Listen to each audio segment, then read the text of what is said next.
entonces. Buenos días, ¿qué tal chicos? Vamos a ver en tema número 3. Ya después de que nos hemos visto todas las corrientes libertadoras y ya el Perú tiene ya inicio de la República, justamente esta es la temática de cómo comienza el Perú en esta nueva etapa de República. ¿Ok? Primero comencemos con el término república, que viene del latín res publica, que significa algo de la gente, de lo público, ¿no? Que significa cosa del pueblo, ¿no? ¿Sí? O de lo público, ¿no? En ese sentido amplio, justamente es un sistema político en donde se basa en la ley, en este caso a través de un documento llamado Constitución, para justamente buscar la igualdad entre las personas, ¿no?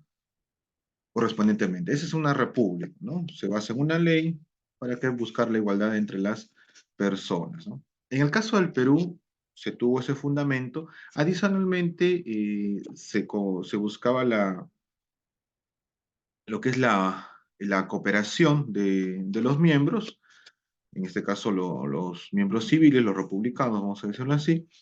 ¿Y cómo se buscaba ello? Dándole derecho al voto, ¿no? Toda esta estructura de representación gubernamental que se daba acá en la República era que tenían acceso al voto. El Perú recibe esta nueva etapa después de la independencia de, del Perú. El Perú recibe como, como ya se había independizado inicialmente Argentina, Chile, la Gran Colombia, que posteriormente se disuelve y luego se vuelve Ecuador, Colombia y Panamá, Venezuela. Luego el Imperio del Brasil se ha extendido más de lo que estaba, sobre todo en el virreinato del Perú. El territorio peruano queda totalmente desmembrado, queda totalmente deshecho, vamos a decirlo así. Y justamente uno de los temas fundamentales es cómo hereda el Perú y cómo comienza esta nueva etapa republicana. Bueno, en resumen, en las peores condiciones que un país quizás pueda tener. Pero en realidad todas las repúblicas, no solamente el Perú, sino todas las repúblicas a nivel mundial, cuando comenzaron como república o como democracia, comenzaron justamente en rojo, en crisis, ¿no? Así se comienza, vamos a decirlo así.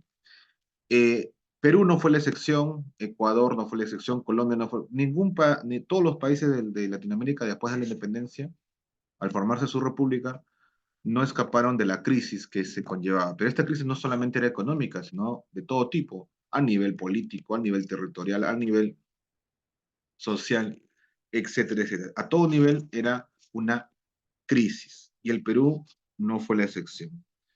Pero el Perú llevó, entre comillas, la peor parte porque el Perú era más de lo que actualmente tenemos, ¿no? El Perú tenía mucho más territorio. Recuerden que el Perú, el virreinato del Perú era desde Panamá hasta Chile, ¿no? Chile, Argentina, todo eso, y poco a poco se ha ido achicando, vamos a decirlo así.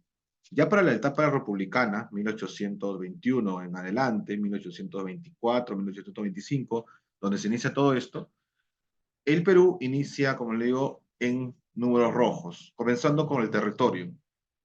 El Perú se acoge a dos a dos formas de principio jurídico para poder evitar que las fronteras se sigan achicando, ¿no? Entonces, qué es lo que adoptó el Perú para justamente evitar que se siga cediendo territorio a otras naciones, ¿no? Porque obviamente todos querían tener más territorio, ¿no? Entonces, se acogió a dos principios jurídicos, ¿no? Y justamente uno de los principios jurídicos es el uti possidetis, que es que el que posea así se poseerá, y el otro principio es el de la determinación de los pueblos, que viene a ser lo que el pueblo decida, si decide ser parte de la nueva nación republicana o simplemente quiere ser independiente, ¿no? Una de dos, o es parte o no lo es, ¿no? Y en el caso del uti possidetis, como se posea, se poseerá. Así prácticamente vamos a decir lo que es un sistema por la fuerza y que debe mantenerse todo lo que ya se tenía anteriormente poseído, ¿no? Como se poseen, así se poseerán. Justamente es la traducción del uti possidetis, chicos. Entonces, aquí en resumen, eh, Perú debía mantener todas las gobernaciones, en este caso, bueno, se llamaban así, intendencias, perdón, todas las intendencias que hasta 1810 se habían dado.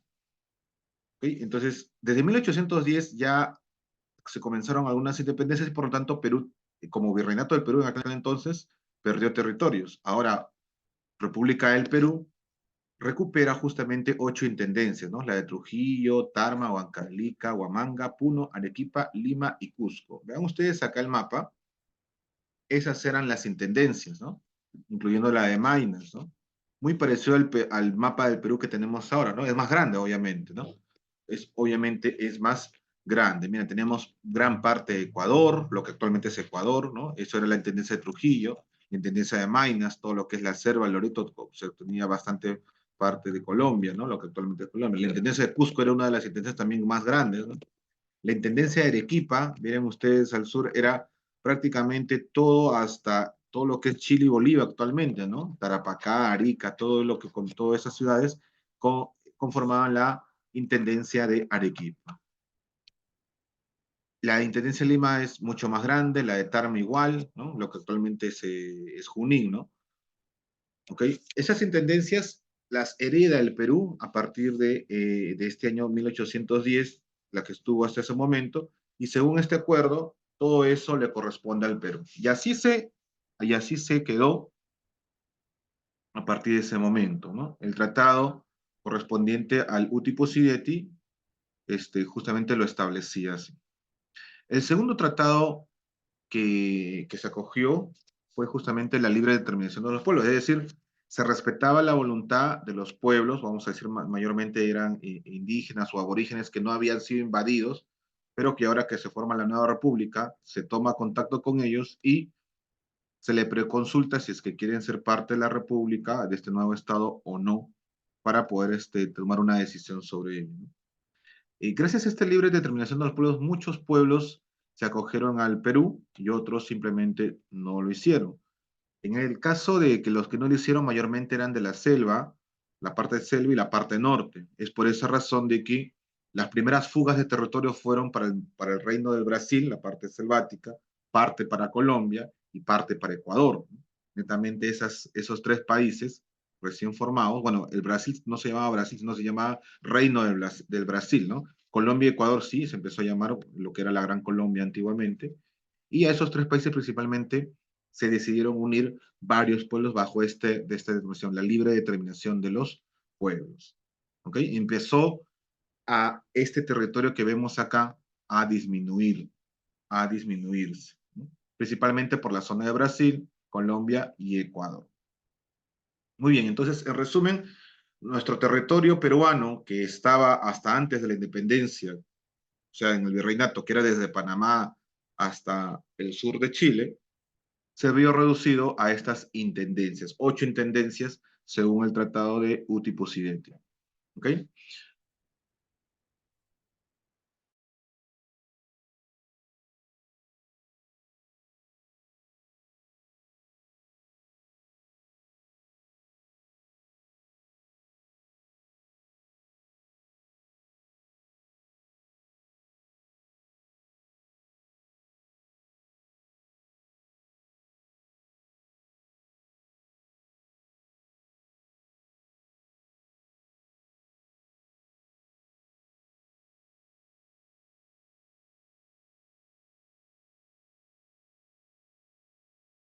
Ya.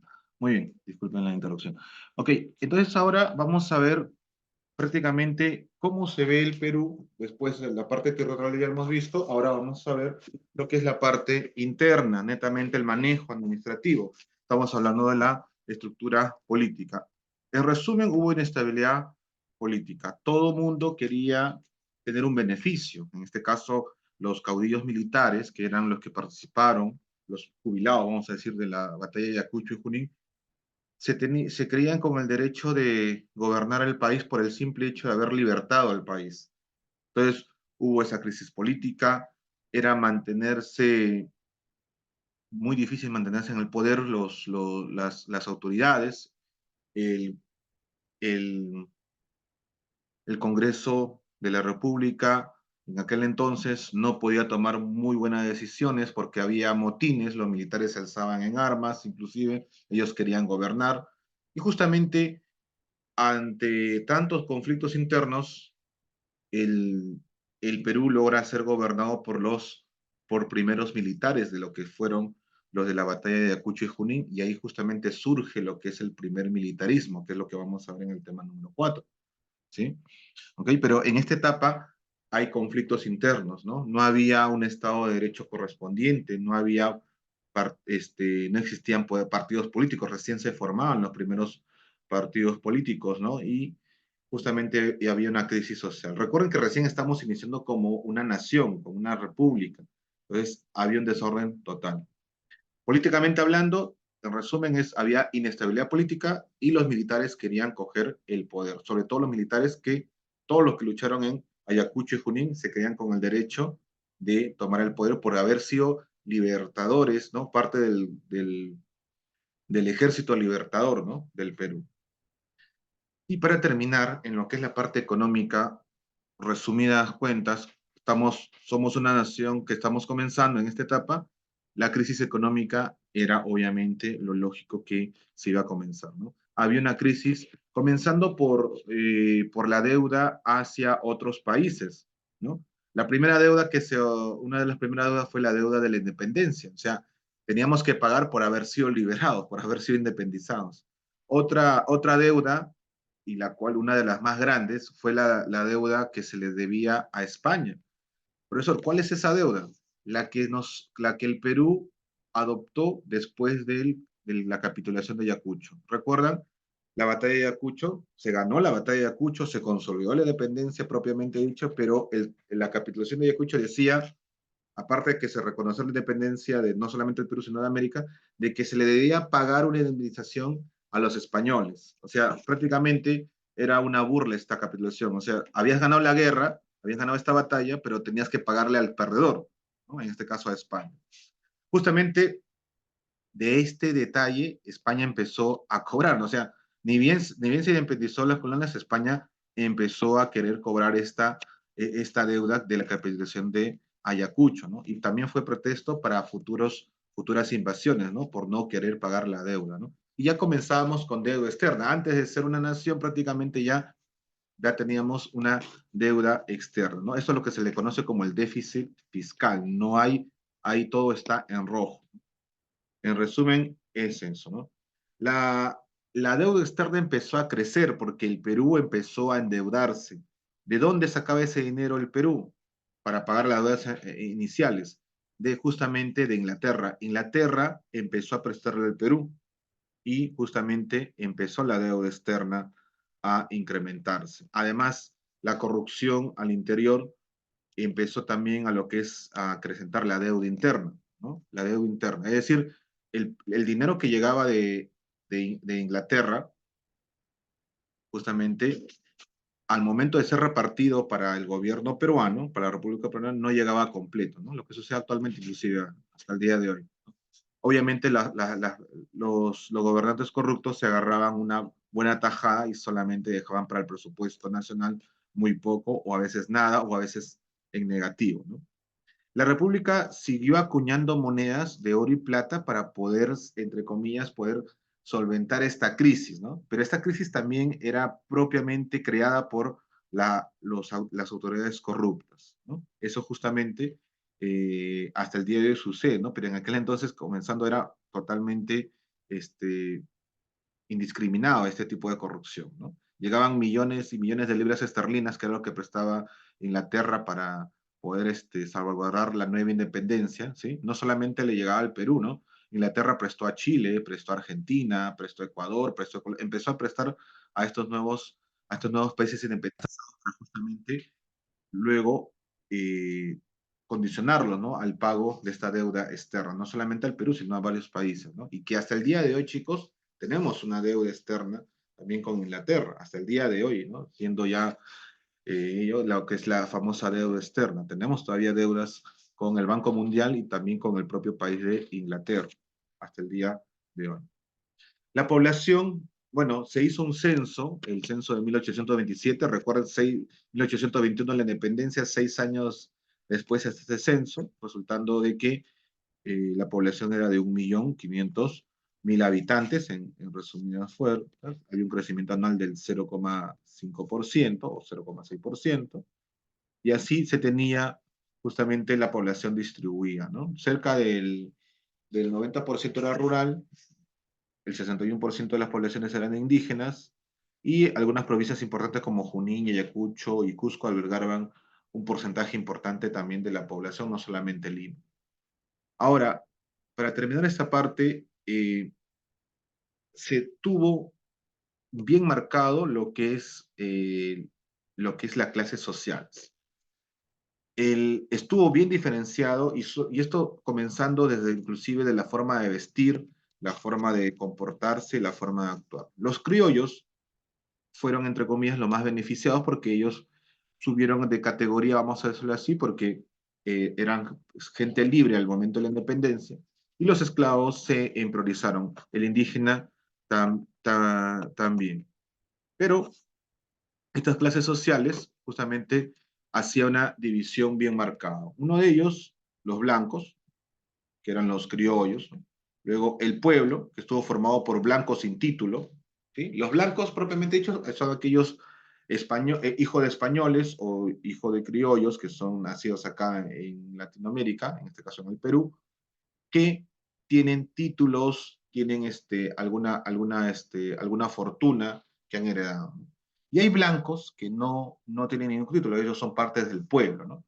El pueblo estuvo formado justamente por estos blancos sin título, ¿sí? Y otras personas que apoyaron a la independencia. El indio era otra clase social, la cual para esta república teóricamente era protegido por las leyes de Indias, ¿no? Que era una institución municipal o metropolitana de la corona española de aquel entonces, ¿no? Las leyes de India se iba a justamente a encargar de esta protección. Pero en la aplicación de la República ya las leyes de India no se aplicaban al 100%, ¿no? Ya que ahora el indio pasaba a ser parte de la servidumbre, si así lo quisiera, de personas blancas, ¿no? Obviamente que la esclavitud continuó la esclavitud, pero ojo, ya de las personas que adultas en aquel entonces. Cuando proclama San Martín la independencia, y una de las cláusulas de la Acta de la Independencia del Perú, indicaba que se daba libertad a los esclavos, pero ojo, a los hijos que nacieron después del 28 de julio de 1821. Aquellas personas, hijos de esclavos que nacían después del 28 de julio de 1821, iban a ser libres. Entonces, todavía continuaba la esclavitud, pero los hijos de esos esclavos eran declarados personas libres, ¿no? Había mestizos, que es otra clase social que viene a ser una mezcla justamente de indígena con español, eh, indígena con algunos negros o negro con español, y se acercaba a lo que es el mestizaje, ¿no? Muy bien, esa viene a ser justamente los 4 puntos de lo que es la clase social, ¿no? Los blancos, el pueblo, el indio, los esclavos y los mestizos. El indígena pasa a ser como servidumbre, si así lo desea, o así lo contratan los blancos, mayormente era así. Muy bien, para terminar, la parte de educación. El Perú comenzó con una educación paupérrima, pobre, muy, muy, muy retrasada, porque a pesar que, entre comillas, nos habíamos independizado, todavía seguía enseñándose en las escuelas el modelo español, el modelo europeo de la época, de aquel entonces, es decir, una metodología medieval, ¿no? Muy, muy, muy antipedagógica, que inclusive, chicos, hasta el día de hoy, algunas metodologías de esta escuela, vamos a decirlo así, todavía se mantienen, ¿no? El tema de las pizarras, el tema de el profesor está adelante, ¿no? Y los alumnos están sentados o distribuidos de cierta forma. En algunas escuelas todavía se conserva ese esquema medieval, ¿no? Actualmente existen otras metodologías como la metodología Montessori, ¿no? El método Singapur, que son metodologías innovadoras para lo que son las enseñanzas y a través de lo que son competencias, ¿no? O objetivos que se buscan para que logren los alumnos, ¿no? Ya no es el efecto repetitivo que se estaba en aquel entonces. Muy bien.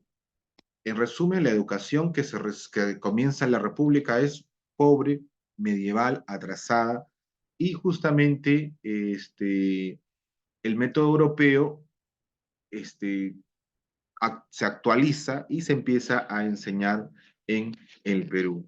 El método europeo consiste en que la parte civil, la persona más, vamos a decir, la más sabia de aquel, empiece a enseñar, ¿no? Lo que los famosos maestros, ¿no? No profesores, ¿no? ¿Cuál es la diferencia entre un profesor y un maestro? Es que el profesor es el que ha estudiado la carrera de educación, mientras que el maestro es aquel que no estudió la carrera de educación, pero sabe enseñar, por eso se llama maestro, ¿no?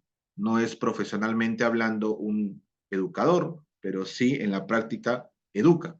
Entonces, ese era lo que es profesor y maestro, ¿no?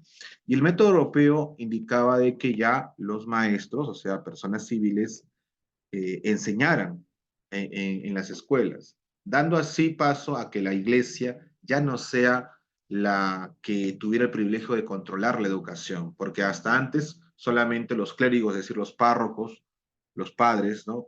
Padres o párrocos, ellas o monjes enseñaban en las escuelas, eran los únicos profesores que había, ¿no? Ya con este nuevo método europeo que llega al Perú, que se implanta, ya la Iglesia Católica deja de tener esa predominancia sobre las escuelas, ¿no? Ok. Al inicio de la República se separaron varias escuelas para hombres y para mujeres, ¿no? Y se enseñaba justamente a lo que es a leer, principalmente. Había también cursos de idioma y las materias básicas como de matemática, ¿no? Aritmética, álgebra, principalmente. Obviamente también había las artes liberales como la gramática, ¿no? El dibujo, y algunas otras actividades como relacionadas al arte, como el piano, el canto, principalmente. Otras actividades manuales también que se enseñaban, se empezó a enseñar a las escuelas es, por ejemplo, el tejido, el bordado, sobre todo para las escuelas femeninas, ¿no? Había una total diferenciación. Mayormente eran escuelas de varones y había escuela para mujeres, ¿no? La mayoría era de varones, pocas escuelas eran de mujeres, pero sí se hizo la diferenciación. Otra importante cambio que fue es que no había colegios mixtos, o era de varones o era de mujeres, no había colegios mixtos al comienzo. Recién los colegios mixtos, es decir, donde asistan hombres y mujeres, sobre todo para el Estado, recién se da por lo menos unos 50 años más adelante, todavía ya estamos hablando de los años cercanos a los 1900, ¿no? Esa es justamente la educación. Y por último, la iglesia más bien perdió muchas cosas con referencia a lo que estaba antes de la república, ¿no? La iglesia predominaba la educación, por ejemplo. La iglesia predominaba todo el tema también de los impuestos, pero una vez llegada la república, cambia todo esto y justamente mantenía una cierta influencia, pero ya un poco menor, ¿no? Un poco menor de lo que era antes de la república. La iglesia justamente se encargaba, obviamente, de sus labores eclesiásticas, ¿no? Todo lo que mandaba el Papa desde Roma se hacía acatar a través de la iglesia, ¿no?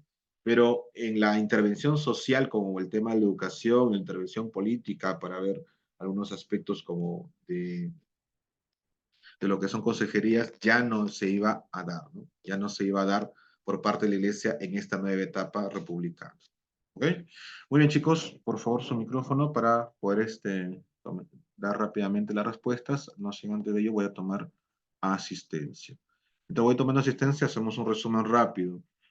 En resumen, ¿cómo el Perú inicia la República? En crisis. Crisis económica, crisis política, crisis de educación, todo crisis.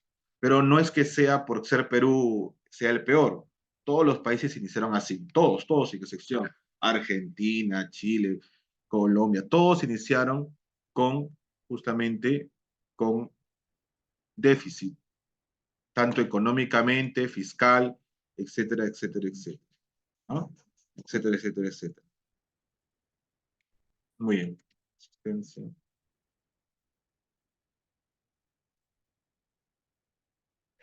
Ya está.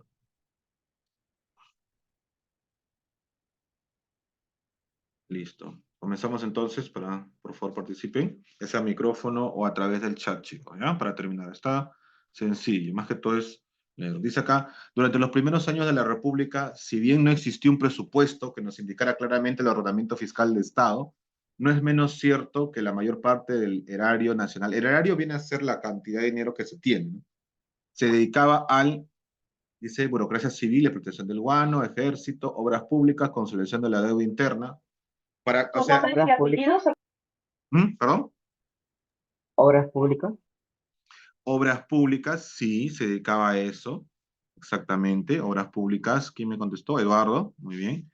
Era justamente, si bien había déficit, el dinero era dedicado a ello. Obviamente había una robadera de plata tremenda, que hasta el día de hoy sigue habiendo, pero que entonces era más escandaloso, ¿no?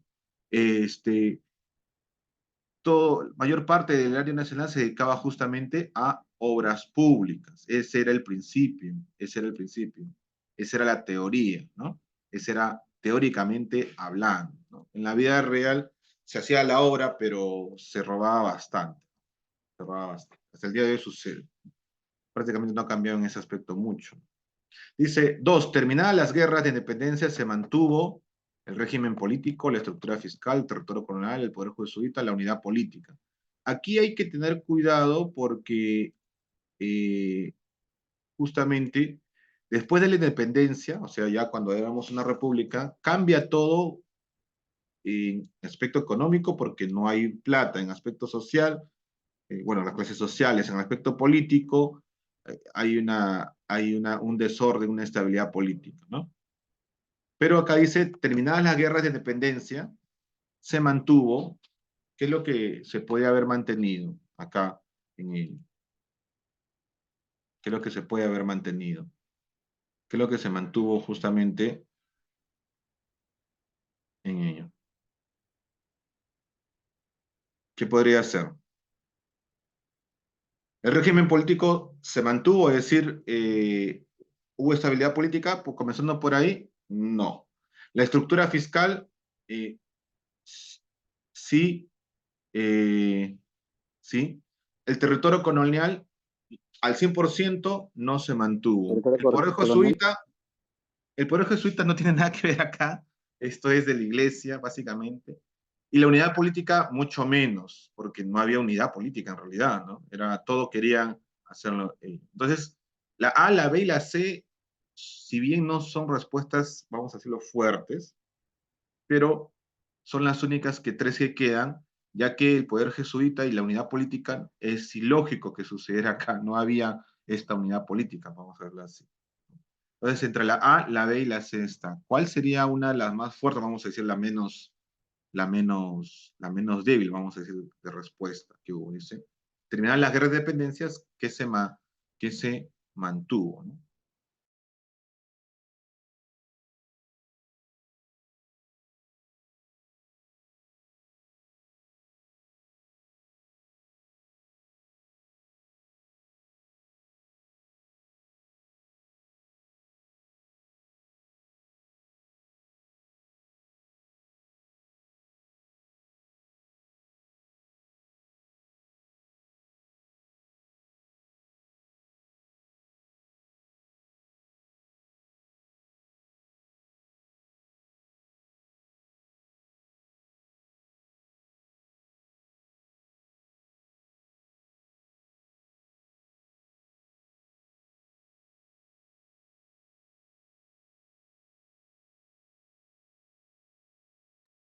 No, el poder jesuita no.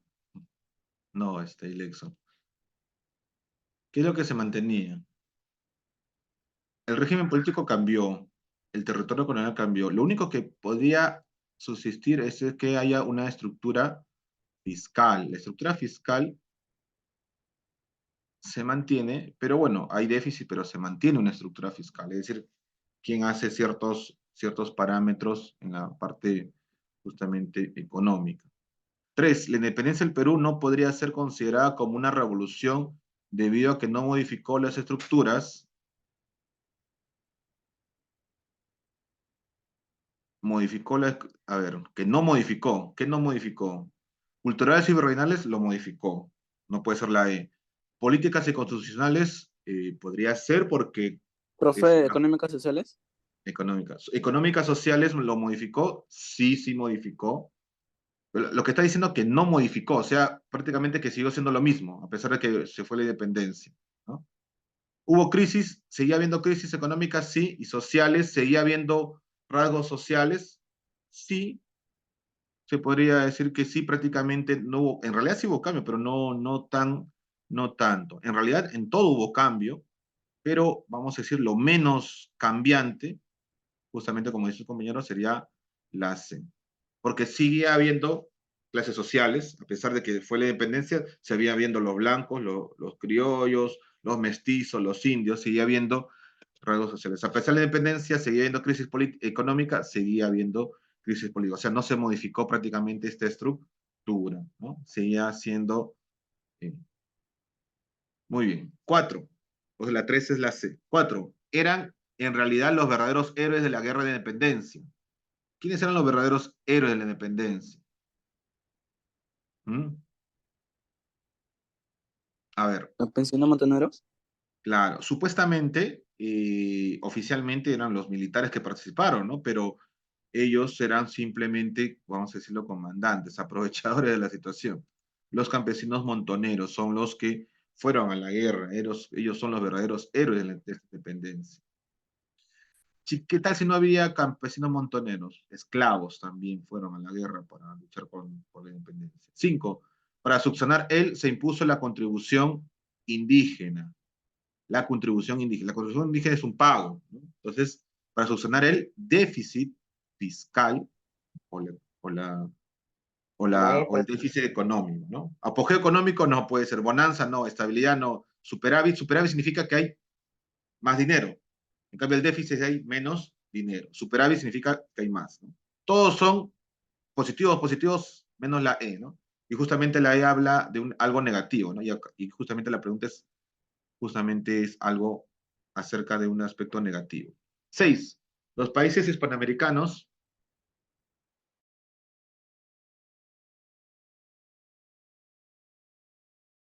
Evitará sus diferencias. los, ¿cuál? Los países hispanoamericanos recién independizados adoptan el principio de otro presidente para,